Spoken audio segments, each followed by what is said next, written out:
Hey Spartans, welcome back. In today's video we're going to be talking about on how probably Doom Eternal is going to start up the campaign, or at least how the Doomslayer is going to go from the Phobos space station to Earth, which is exactly 77.79 million kilometers apart. Like, even if we had a super advanced spaceship, I cannot see the Doomslayer arriving on Earth fast enough to save it, so we're going to talk about that in this video. We are 57k subscribers away from our goal of reaching 100,000 subscribers before Doom Eternal comes out in November. So subscribe if you do like the content, and if you are already part or in line with the Spartan army, I really do appreciate you being here supporting the channel.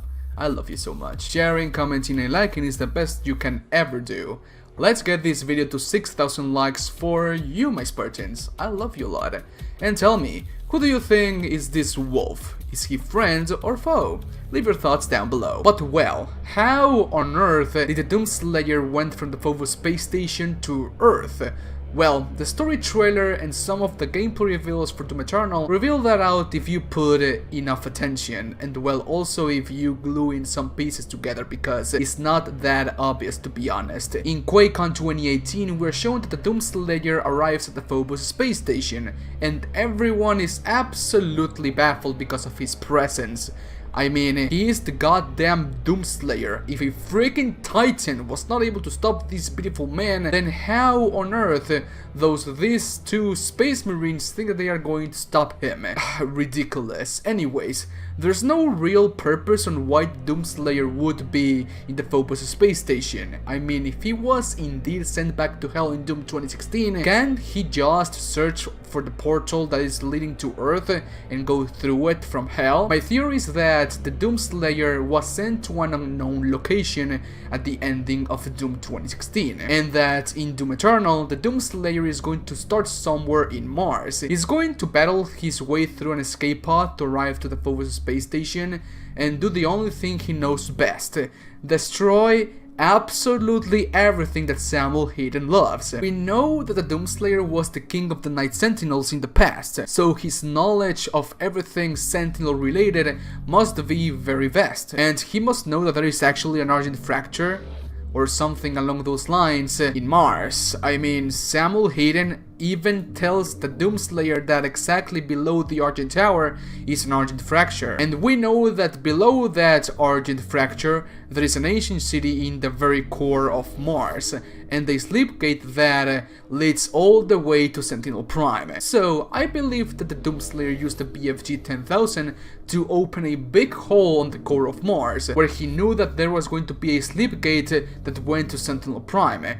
Go to Sentinel Prime and encounter one of the previous kings of the Night Sentinels. Be warned because of the prophecy that is written somewhere in the books of heaven, and ultimately not caring about going to war with heaven and hell. And here are the very interesting things I found about this theory. Number 1. How do I know that the Doomslayer, or us, was the one that fired the BFG 9000 to Mars? No, BFG 10,000 to Mars.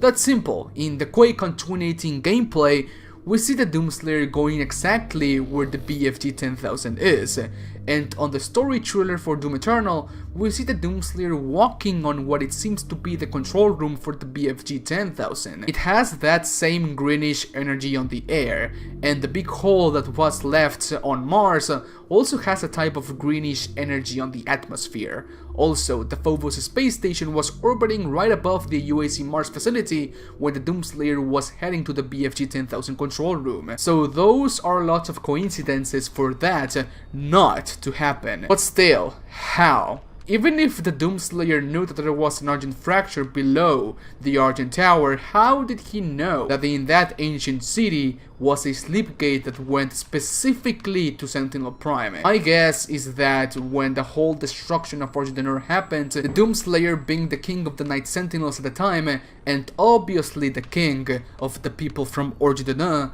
used that same sleep gate to go to Mars, gather the remaining survivors and send them there. And in old Doom 64 fashion, the Doomslayer stayed behind and closed the portal from the other side, saving at least what is left of his people. And with the remaining Night Sentinels at his disposal, he went for the most metal and hardcore crusade of his life, the Vault. We still do not know how was the anatomy of the people from Argentina. I mean, they still look like they have a human body, but we still do not know if they do need oxygen to be alive and stuff like that, because if they did, then how the hell will they survive in an ancient city that is in the very core of Mars?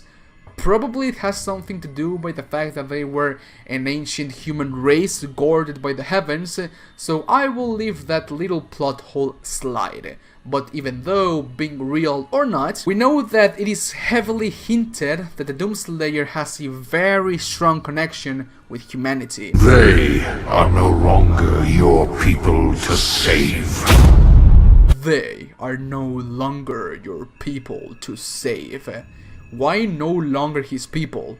Probably because it has been thousands upon thousands of years that he last saw his people, and there's not a single trace of the Argenians in the new human race, or because the human race, which are probably descendants from the Argenians or Argentinurians, whatever the hell you want to call it, meddled once again with hellish Argent energy and tried to get on their side. I know that it might just be an ancient city that happens to be below the Argent Tower, and the Doomslayer, out of silly luck, got the jackpot and found a Sleepgate that went to his homeworld. But I really believe that that is not the case.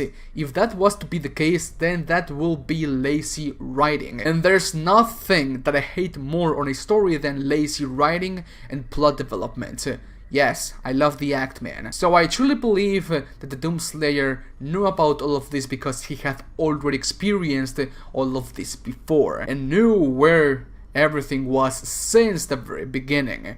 We also know that we are going to see living Night Sentinels in the campaign, so there's a possibility that when the Doomslayer closed the portal that went from Sentinel Prime to the ancient city, that same people went to Earth, God knows how, honestly. Like, I've thought in every single possibility, and this is the only thing that I can come up in my head. Like, it's impossible for that ancient city to be from Demonkind because A, why would an ancient city have a portal that goes straight to Sentinel Prime where the Doomslayer knows that the portal goes there beforehand, and B, that Demonkind has never been on our real dimension up until now. But anyways, I believe that this ancient city is indeed from Sentinel origin. I mean, the way the city is built looks to be from a very advanced civilization, like the Argenians or the guys from Sentinel Prime. And also that if you compare this city to cities like Hellingir Sanctum, which are from hellish origin, they do not look the same, and also because at the very front of the Slipgate we're able to see what it seems to be the statue of a maker, angel-like beings from heaven. And also something to think of in Sentinel Prime, you're able to see a red planet in the distance. Does this mean that Sentinel Prime has always been near Mars, but it's covered by a type of aura that no one can access unless you do it from a Slipgate? Because we also see the same thing on the Maker's Arena. We're able to see moons and other planets floating on space, but the Maker's Arena doesn't seem to be a planet. It seems to be just an area floating on space covered by some type of miasma. Whatever the case may be, I think its software is going to answer those questions when Doom Eternal comes out, obviously. But anyways, Spartans, please let me know what do you think about this video down in the comment section. Leave a like if you did, and leave a dislike if you didn't. As always, I always do appreciate all your support and feedback. Do you like the channel? Like it. You dislike the channel? Tell me why down in the comment section, because I will always want to make my channel videos as best as I can, because that's what I do, because I want to do quality, but whatever. I'm going to the beach with my girlfriend on Monday for 5 days all the way through Friday, so that means that there are not going to be that much videos next week. Only like 2 or 3, maybe 3. More than 3 it's impossible for me, but yeah, so forgive me for that, for not being that active. I'm gonna be active on the comments, doing polls, etc., and maybe do a live stream on the channel on the beach. I don't know how it's going to be the internet there, but yeah, it's going to be a very fun experience. It's my first time going to the beach with my girlfriend, and this is all because of you guys. If you guys didn't watch the videos, I couldn't be able to afford me going to the beach with my girlfriend and have a little trip and a little vacation with her. So thank you so much. I really do appreciate your support. Do not forget to follow me on Twitter, Instagram, and on Twitch, join the Discord server. You will not regret it. And thank you all so much for my Patreon supporters down on the Patreon.